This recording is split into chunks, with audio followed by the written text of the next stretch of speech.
Hello students, so today we are going to learn about the first chapter of chemistry, that is some basic concepts of chemistry. So ये chapter में पहले हम लोग देखेंगे कि chemistry क्या होता है. ठीक है, पहले बोर्ड पे इसकी डेफिनेशन देख लेते हैं. Chemistry is study of matter. Matter क्या है? Everything around us is a matter. ये जो मार्कर है वो मैटर है, स्टोन जो है वो मैटर है, ठीक है, बोर्ड जो है वो मैटर है, हमारी बॉडी जो है वो मैटर है. So it is the study of matter, it's physical and chemical properties. Matter है लेकिन हम लोगों को स्टडी करना है. ठीक है, फिजिकल प्रॉपर्टीज में कलर क्या है, ऑर्डर क्या है, उसका मेल्टिंग पॉइंट, उसका बॉइलिंग पॉइंट, ये सब आएगा फिजिकल प्रॉपर्टीज में. केमिकल प्रॉपर्टीज में कुछ केमिकल चेंज हो रहा है क्या वो मैटर के साथ.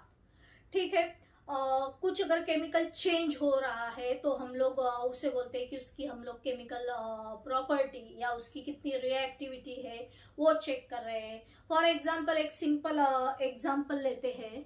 सपोज एक पेपर ले लिया. ठीक है, ये वाइट कलर का एक पेपर है. हम लोग इसे जस्ट बर्न करेंगे. ठीक है,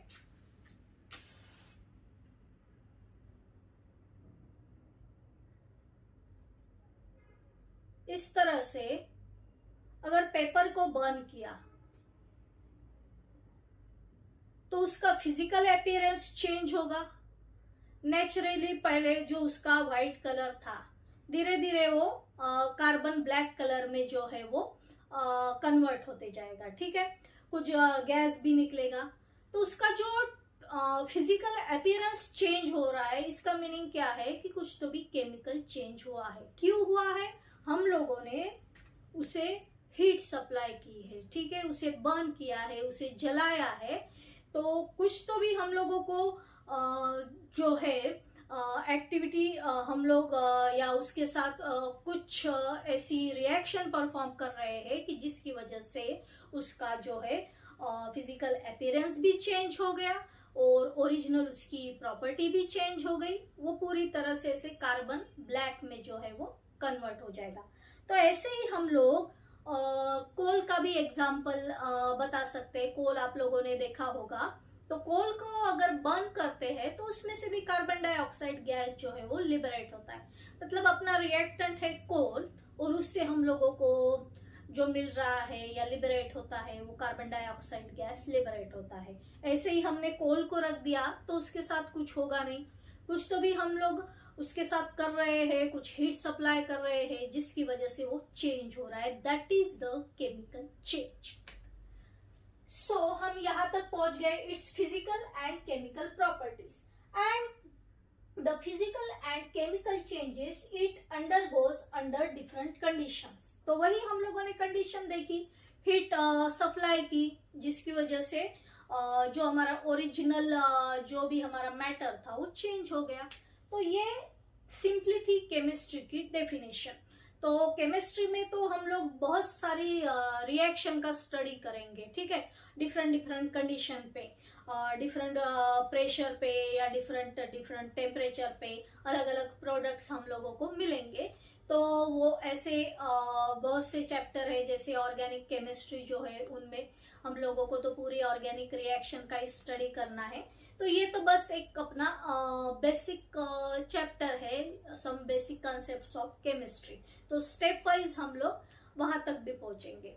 तो आई होप आप लोगों को केमिस्ट्री की डेफिनेशन समझ में आई होगी.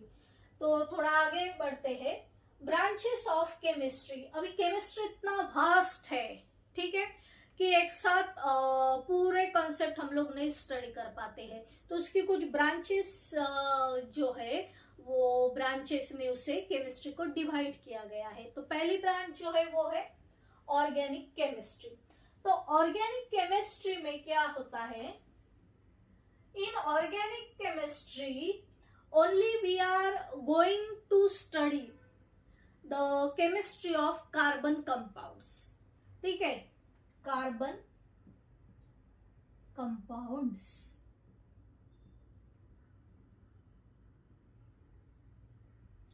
जो कंपाउंड में कार्बन प्रेजेंट है. ऐसे न्यूमरस कंपाउंड्स नेचर में प्रेजेंट है। ज्यादा से ज्यादा कंपाउंड में कार्बन ये एलिमेंट जो है वो प्रेजेंट है।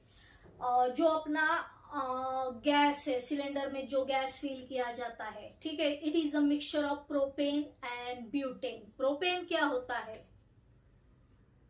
C3H8। ब्यूटेन क्या होता है? C4H10। ठीक है, तो ये जो है प्रोपेन प्लस ब्यूटेन, ठीक है, ये दोनों भी गैसेस जो है इसे हम लोग एलपीजी बोलेंगे, ठीक है, लिक्विड पेट्रोलियम गैस। तो इनमें कार्बन प्रेजेंट है, ठीक है, डीजल, पेट्रोल, ठीक है, इनमें भी कार्बन प्रेजेंट है। और अपने बॉडी में भी जो हम लोगों की जैसे प्रोटीन्स जो है, कार्बोहाइड्रेट है या फैट्स है, इनमें भी कार्बन प्रेजेंट है। तो ये जो है पूरा जो हम लोगों को स्टडी करना है कार्बन कंपाउंड्स का, वो हम लोग ऑर्गेनिक केमिस्ट्री में करेंगे। इसके अलावा बहुत सारे कार्बन के कंपाउंड्स है, जैसे मेडिसिन्स है, ठीक है, उनमें भी कार्बन ये एलिमेंट प्रेजेंट ही होता है। तो ज्यादा से ज्यादा एलिमेंट्स में कार्बन जो है वो प्रेजेंट रहता है। तो हम लोग इसका जो वास्ट स्टडी जो है वो ऑर्गेनिक केमिस्ट्री ये ब्रांच में करेंगे। Then inorganic chemistry.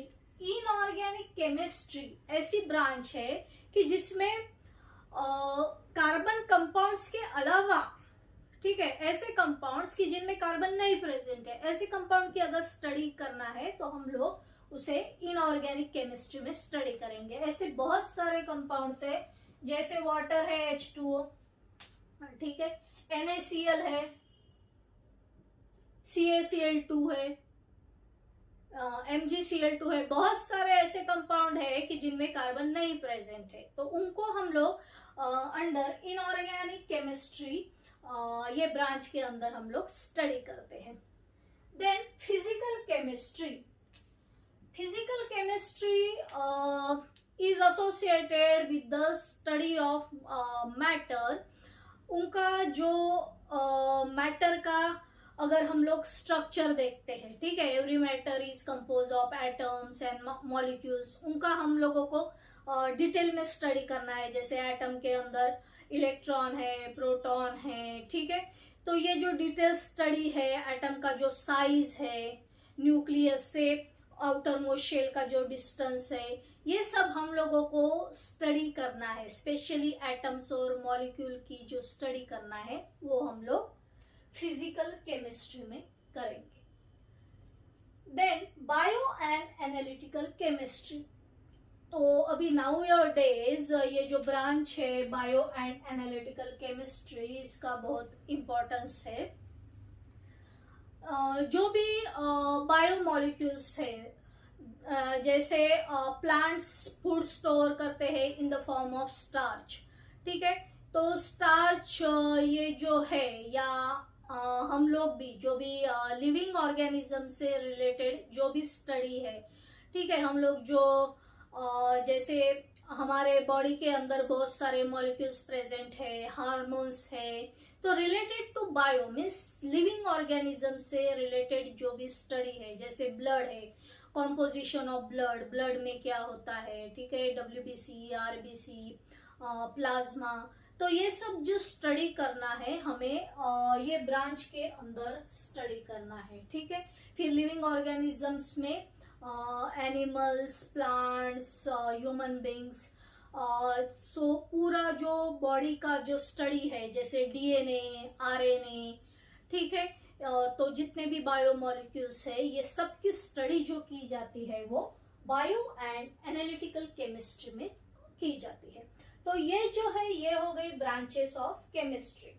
तो टोटल हम लोगों को जो स्टडी करना है केमिस्ट्री का, वो ये 4 ब्रांचेस के अंडर इसका स्टडी जो है वो किया जाता है। देन अभी हम लोगों ने व्हाट इज केमिस्ट्री ये देखा, ब्रांचेस ऑफ केमिस्ट्री भी देखा। नेक्स्ट जो टॉपिक है जो मैटर है, फिर से हम मैटर की तरफ आएंगे। Matter is a thing that occupies space, ठीक है, उसका मैटर का कुछ तो भी वॉल्यूम होगा, ठीक है। सपोज ये स्टोन जो है इसने इतना वॉल्यूम जो है वो ऑक्युपाई किया है। तो ये जो मैटर है उसके भी कुछ टाइप्स है, ठीक है। Matter is classified into two types, that are pure substances and mixture, ठीक है। तो प्योर सब्सटेंसेस और मिक्सचर, और जो प्योर सब्सटेंसेस है उनको भी फर्दर क्लासिफाई किया गया है, एलिमेंट्स, कंपाउंड्स, ठीक है, ऐसे डिफरेंट कैटेगरी के अंदर उनको भी क्लासिफाई किया गया है। तो वो क्लासिफिकेशन हम लोग देखेंगे। पहले आप लोग एक बार केमिस्ट्री की डेफिनेशन रिवाइज कर लो, केमिस्ट्री की ब्रांचेस जो है वो एक बार देख लो, फिर हम लोग मैटर को कैसे क्लासिफाई किया है वो देखेंगे। सो क्लासिफिकेशन देखते हैं मैटर का। Matter is mainly classified into two groups, pure substances and mixture. जैसे हम लोगों ने केमिस्ट्री क्या होता है वो देखा, फिर से एक बार थोड़ा रिवाइज कर लेते हैं। केमिस्ट्री इज सेंट्रल साइंस, ठीक है, उसे एक सेंट्रल साइंस बोलते हैं, क्योंकि केमिस्ट्री का नॉलेज जो है बहुत से केमिस्ट्री के जो ब्रांचेस है उसमें यूज किया जाता है। जैसे अप्लाइड साइंसेस है, मेडिसिनल केमिस्ट्री जो है, जो मेडिसिन हम खाते हैं, बहुत सारे वाइटामिन का वो सोर्स है, कैल्शियम है, पोटेशियम है। तो ये जो मेडिसिन है ये भी एक केमिकल कंपाउंड्स है, ठीक है। तो उनके फॉर्मेशन के लिए केमिस्ट्री का नॉलेज जो है वो बहुत नेसेसरी है।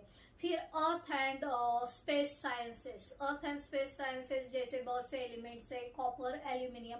हम लोगों को नेचर से ये एलिमेंट हम लोगों ने बस ओर से निकाल लिए और मिल गए, इस तरह से नहीं होता है। ये भी एलिमेंट्स जैसे जिंक है, ZNS के फॉर्म में, केमिकल कंपाउंड के फॉर्म में नेचर में प्रेजेंट होता है। तो उसे हम लोगों को उसका जो सल्फाइड है वो निकाल के उसे प्योर फॉर्म में लाना पड़ता है। तो ये सब डिटेल भी हम लोग 12th में स्टडी करने वाले हैं। अभी जो बेसिक केमिस्ट्री का नॉलेज है वो कहाँ कहाँ यूज होता है, क्यों उसे सेंट्रल साइंस बोलते हैं, वो हम लोग देखेंगे। जैसे मैंने कहा कि मेडिसिनल केमिस्ट्री है, फिर जो है अर्थ एंड स्पेस साइंस है, स्पेस में भी रॉकेट जो लॉन्च किए जाते हैं उनमें जो फ्यूल यूज किया जाता है, तो that is also chemical compound. फिर इसके अलावा जैसे बायोकेमिस्ट्री में तो हम लोगों ने देखा ही है कि जो ग्लूकोज, ठीक है, फूड भी हम लोग जो फूड खाते हैं, जो ग्लूकोज है C6H12O6, वो भी एक केमिकल कंपाउंड है। तो इसमें भी जो है केमिस्ट्री का यूज है, मतलब डिफरेंट डिफरेंट ब्रांचेस में। जैसे स्पेशली एनालिटिकल केमिस्ट्री भी एक ब्रांच है जिसमें एनालिसिस करते हैं अलग अलग सब्सटेंस का। जैसे सॉइल अगर ली, सॉइल की अगर फर्टिलिटी चेक करनी है, ठीक है, उसमें अगर प्लांट ग्रो करने हैं तो वो सॉइल में कौन कौन से एलिमेंट्स प्रेजेंट है, कैल्शियम, पोटेशियम, मैग्नीशियम। तो इसका एनालिसिस जो किया जाता है वो एनालिटिकल केमिस्ट्री में किया जाता है। तो इस तरह से जैसे टेक्सटाइल इंडस्ट्री है, नायलॉन, टेरिलिन, ये जो नेम्स है, ठीक है, ये आप लोगों ने सुने होंगे। तो ये जो इनके जो फाइबर बनाए जाते हैं, ठीक है, टेक्सटाइल इंडस्ट्री में नायलॉन के फाइबर है, नायलॉन के रोप्स उससे फॉर्म किए जाते हैं। तो यहाँ भी केमिस्ट्री का जो नॉलेज है वो यूज किया जाता है। इवन जो फिजिक्स हमारा सब्जेक्ट है वो भी डिपेंडेंट है केमिस्ट्री के ऊपर। जैसे करंट इलेक्ट्रिसिटी, आप लोगों ने फिजिक्स में ये चैप्टर है करंट इलेक्ट्रिसिटी। तो ये चैप्टर में अभी अगर हम लोगों को एटम का स्ट्रक्चर ही नहीं पता है तो हम लोग करंट इलेक्ट्रिसिटी नहीं स्टडी कर सकते। एटम का स्ट्रक्चर, एटम में सेंटर में न्यूक्लियस होता है, इलेक्ट्रॉन जो होते हैं वो सराउंडिंग एरिया में या ऑर्बिट्स में रिवॉल्व करते हैं। तो इसका अगर हमें नॉलेज है तो वो चैप्टर भी हम लोग अच्छे से स्टडी कर सकते हैं। फिर फिजिक्स में कुछ ऐसे फोर्सेस है, सेंट्रीफ्यूगल फोर्स, सेंट्रीपेटल फोर्स या इलेक्ट्रोस्टैटिक फोर्स, तो उसका ओरिजिन भी केमिस्ट्री में है। जैसे केमिस्ट्री में हम एटम्स का स्टडी करते हैं, सेंटर में न्यूक्लियस है, इलेक्ट्रॉन्स रिवॉल्व होते रहते हैं, न्यूक्लियस और इलेक्ट्रॉन्स के बीच में फोर्स ऑफ अट्रैक्शन रहता है। ठीक है, फिर बहुत सारे कंपाउंड्स है जैसे Na+ और Cl- दोनों के बीच में, दो आयंस के बीच में जो भी इलेक्ट्रोस्टैटिक फोर्स ऑफ अट्रैक्शन होता है, ड्यू टू विच वो अपना NaCl या कॉमन सॉल्ट बनता है। तो ये सब केमिस्ट्री का अगर हमें नॉलेज है तो हम लोग फिजिक्स भी अच्छी तरह से स्टडी करते हैं। तो it is a central science, chemistry is a central science. So चलो अब हम लोग अपने जो दो ग्रुप्स बनाए हैं मैटर के वो देख लेते हैं। Matter is classified into two types, pure substances and mixture. Pure substances are further classified into elements and compounds. Elements are further classified into metals, non-metals and metallurgy. So पहले हम लोग देखते हैं कि what are pure substances। तो example की help से हम लोग देखेंगे कि प्योर सब्सटेंस जो होता है वो क्या होता है। इसका एक अच्छा एग्जाम्पल है जैसे मेटल है, ठीक है। मेटल जो होता है वो प्योर सब्सटेंस उसे बोलते हैं क्योंकि उसमें मेटल के एटम्स ही प्रेजेंट रहते हैं, उसके अलावा दूसरे कौन से एटम प्रेजेंट नहीं रहते। अगर मेटल का हम पीस भी लेते हैं, इसे कट भी करते हैं तो हमें सेम मेटल मिलेगा, उसके ही एटम्स मिलेंगे, अलग कुछ एटम्स तो मिलने वाले नहीं है। या जैसे गोल्ड का एग्जाम्पल, ठीक है। अगर ये गोल्ड की चेन जो है वो कट कर दी, ठीक है, बारीक बारीक पीसेस में, तो हर एक पीस में आप लोगों को गोल्ड के एटम्स ही मिलने वाले हैं, ठीक है। तो गोल्ड क्या है या जितने भी मेटल्स है वो क्या है, प्योर सब्सटेंस है, ठीक है। तो प्योर सब्सटेंस जो है जैसे मेटल्स के एटम है, गोल्ड ही ले लो, AU AU AU, ठीक है।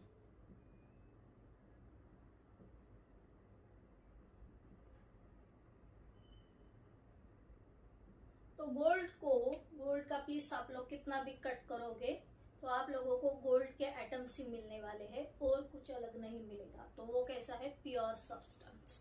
दूसरा एक एग्जांपल ये हो गया गोल्ड या जितने भी मेटल्स है। दूसरा एग्जांपल जैसे वाटर का ले लो, H2O।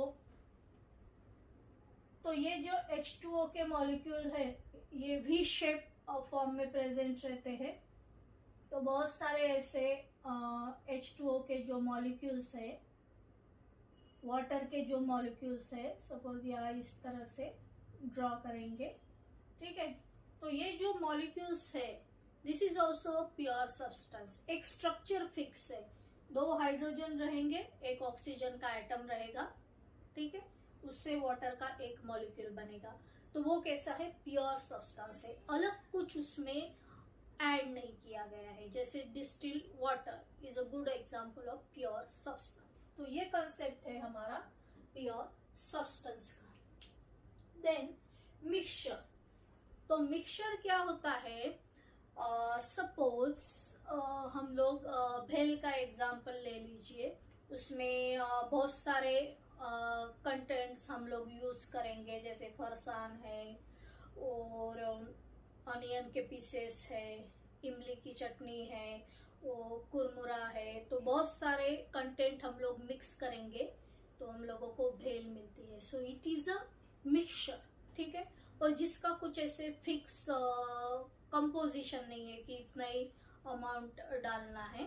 तो ये जो है हमारे भेल जो है उसे हम लोग मिक्सचर बोलेंगे। और जो प्योर सब्सटेंस है these are further classified into elements and compounds, ठीक है। तो so pure substances have definite chemical composition and so have same properties, but mixtures have not any definite composition and so don't have any definite properties। तो अभी pure substance के हम लोग types देख लेते हैं। Pure substance are further classified into elements and compound. पहले element क्या है, एलिमेंट को कैसे डिफाइन करते हैं वो देखेंगे। So elements are pure substances. Elements are pure substances which cannot be broken down into simpler substances by any ordinary chemical change. तो इसका मीनिंग क्या है? देखो, एलिमेंट्स को जैसे हम लोगों ने मेटल्स का एग्जांपल लिया था कि वो एक प्योर सब्सटेंस है. एलिमेंट कैसे है? प्योर सब्सटेंस है. और वो अभी जैसे गोल्ड लिया या कौन सा भी मेटल लिया, वो एटम से बना हुआ है. वो एटम को भी फर्दर हम लोग डिवाइड कर सकते हैं, जैसे इलेक्ट्रॉन है, प्रोटॉन है, ठीक है, न्यूट्रॉन है, ये इसके सब एटॉमिक पार्टिकल्स है. लेकिन इजीली हम लोग गोल्ड का एक पीस लेंगे और उसके एटम से हम लोग इलेक्ट्रॉन, प्रोटॉन और न्यूट्रॉन को अलग नहीं कर सकते हैं. ठीक है, बाय सिंपल वे से या सिंपल मेथड से, क्योंकि उसकी जो प्रोसीजर रहेगी वो बहुत कॉम्प्लिकेटेड रहेगी. जैसे न्यूक्लियर फ्यूजन है, ठीक है, रेडियो एक्टिव एलिमेंट्स जो है वो एक रेडियो एक्टिव केमिस्ट्री एक अलग ही ब्रांच है, जिसमें जो है एटम के ऊपर सपोज एक मूविंग पार्टिकल को बम्बार्ड किया हाई स्पीड से, तो उसमें से इलेक्ट्रॉन, प्रोटॉन, न्यूट्रॉन भी बाहर निकलेंगे. ठीक है, तो ये एक इजी मेथड नहीं है. तो इन जनरल ऐसे एलिमेंट को हम लोग जो है वो उसके एटम्स को जो है वो फर्दर डिवाइड नहीं कर सकते. ठीक है, तो ये हो गया एलिमेंट के बारे में. कंपाउंड के बारे में भी सिमिलर टाइप की डेफिनेशन है. Compound are the pure substances which cannot be broken into simpler substances by simple organic change. तो इसका भी मीनिंग वही है जैसे कंपाउंड. अच्छा, एक एग्जांपल है कंपाउंड का वाटर. ठीक है, ये वाटर में से हम लोग वाटर हम लोगों को पता है हाइड्रोजन और ऑक्सीजन के कॉम्बिनेशन से बनता है. तो यहाँ से वाटर से हम लोग हाइड्रोजन निकाल नहीं सकते हैं. ठीक है, और बाय सिंपलर वे से कि हमारे पास अभी वाटर रखा है और उसमें से हम लोग हाइड्रोजन को अलग करेंगे, ऑक्सीजन को अलग करेंगे, इस तरह से नहीं होता है. ठीक है, bye simple method, simple organic change से हम लोग इसके जो कॉन्स्टिट्यूएंट एलिमेंट है इनको अलग नहीं कर सकते. तो ये हो गया कंपाउंड के बारे में. मिक्सचर का भी देख लेते हैं. Mixture are further classified into homogeneous and heterogeneous. Homogeneous mixture, suppose sugar या सॉल्ट वाटर में मिक्स करो, अच्छी तरह से वो मिक्स हो जाएगा. ठीक है, और एक यूनिफॉर्म मिक्सचर फॉर्म होगा. यूनिफॉर्म मतलब कहीं से भी हम लोग इसे टेस्ट करेंगे. ठीक है, इधर से ले लो, उधर से ले लो, हम लोगों को एक ही टेस्ट मिलेगी. मतलब शुगर या सॉल्ट इस तरह से इसमें घुल गया है कि वो एक यूनिफॉर्म मिक्सचर फॉर्म हो गया है. तो ऐसे मिक्सचर को हम लोग बोलेंगे होमोजीनियस मिक्सचर.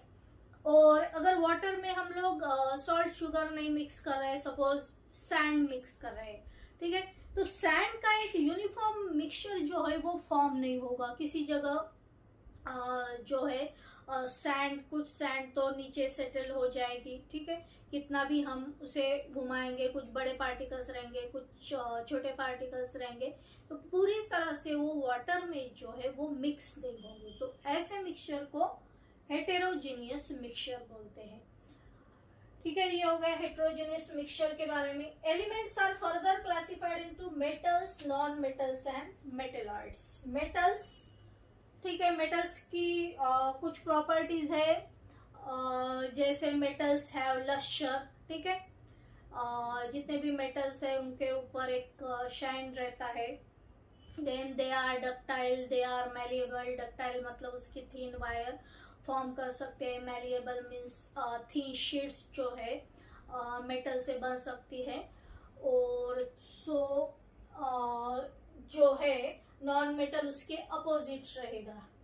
ठीक है, नॉन मेटल्स में क्या है, they don't have any luster, जैसे प्लास्टिक है, और जैसे गैसेस भी हैं. ठीक है, gases are also non metals. और they are not ductile, they are not malleable, मतलब मेटल्स की अपोजिट प्रॉपर्टीज जो है वो नॉन मेटल्स की रहेंगी। मेटेलॉइड्स, मेटेलॉइड्स क्या है? जैसे मेटेलॉइड्स का अच्छा एक एग्जांपल है silicon and germanium, these are metalloids. ठीक है, the substances which shows properties of metals and also properties of non-metals are called as metalloids. ठीक है, और मेटल्स की एक अच्छी प्रॉपर्टी है, दे can conduct heat and electricity. जो भी इलेक्ट्रिकल वायर्स है उसके अंदर हम लोग कॉपर यूज करते हैं, कॉपर की वायर बनाई जाती है, और बहुत से और दूसरे मेटल भी यूज करते हैं because they are good conductor of heat and electricity. Non metals को हम लोग नहीं बोलेंगे, they don't have means they don't conduct heat and electricity. Metalloids जो है वो up to certain percent heat और इलेक्ट्रिसिटी को कैरी कर सकते हैं। मेटल की तरह एक अच्छे गुड कंडक्टर नहीं होते हैं, लेकिन they have some properties of metals, so that's why they up to certain extent they can conduct heat and electricity, लेकिन पुअर कंडक्टर्स होते हैं हीट और इलेक्ट्रिसिटी के।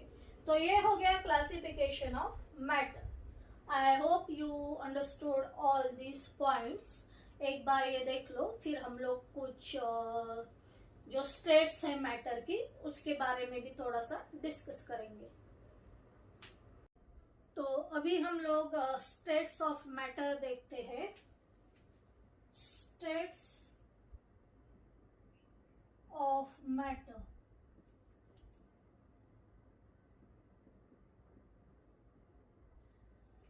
तीन स्टेट हम लोगों को पता है, first solid, second liquid and third gas.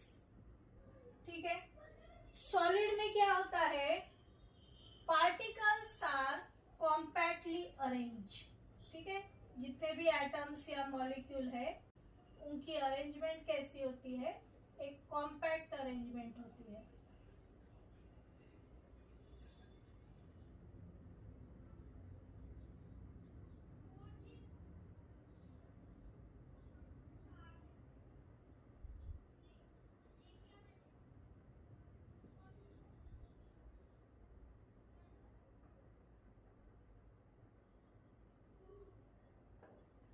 Solid के पार्टिकल्स में एक कॉन्टैक्ट जो अरेंजमेंट होती है बहुत कॉम्पैक्ट होती है।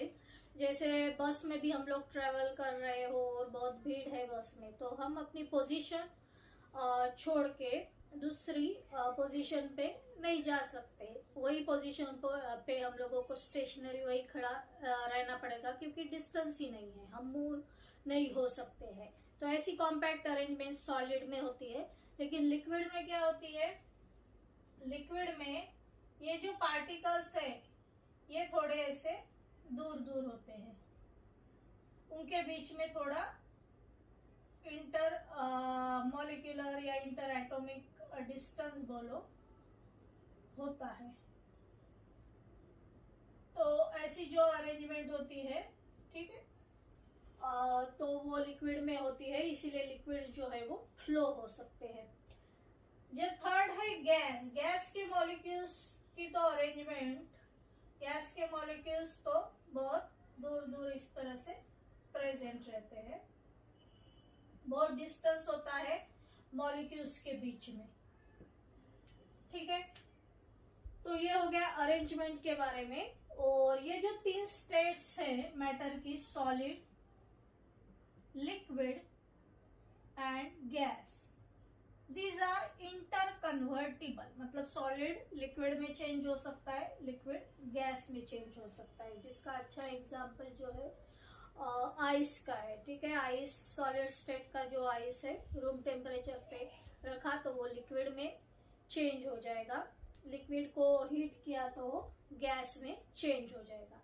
फिर गैस भी लिक्विड में चेंज हो सकता है, inter convertible.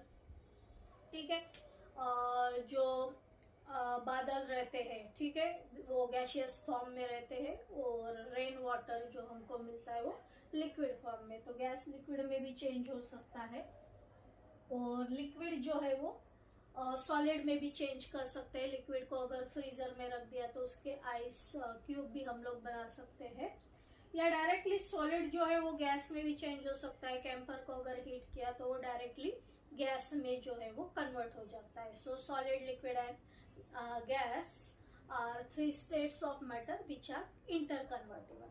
So I hope you understood all these points, and so thanks for watching this video.